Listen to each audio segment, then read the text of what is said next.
Basic rundown of a clamp meter, how to use it. Now each meter is different and they'll have different options and they will cost different amounts accordingly.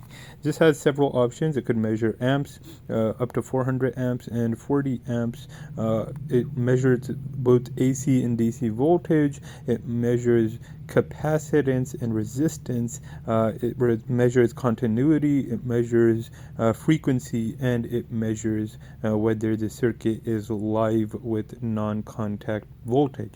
So what do each of these things mean? Now you can use these two options. They effectively do the same thing. The 400 just measures to a higher amount. How you do that is put it on the setting, select whether it's AC or DC via your function button, and then put your clamp on a single wire. Now, if it's multiple wires, it won't measure correctly. So wrap this around a single wire and you will get the amperage of that wire. Next is voltage. Once again, kind of a similar process. You change it to the voltage option, and then you take your leads. Pick the function first, obviously. Currently it's on DC, we put it on AC, now it measures AC voltage. You take your leads, you put your leads on an item, or two wires, a neutral and a ground, or two power wires, and it will give you your voltage of those lines. Next, we have capacitance and resistance.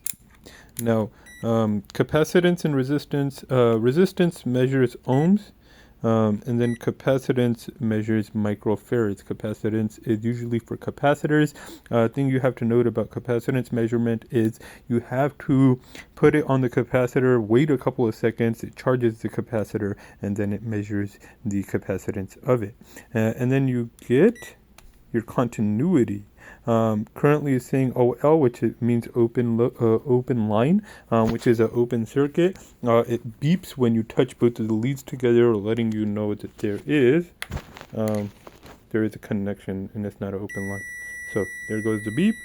You open it up and it no longer measures continuity and resistance. And then next one is hertz.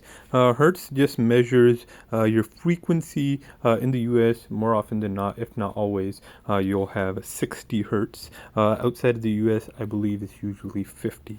And then NCV is non-contact voltage and live. So this, you could take the clamp up to something that has electricity and it will light up these LEDs to show you how strong it is, as well as whether a circuit is live by checking for a magnetic field around that area. So there you go. Simple rundown of how to use a clamp meter.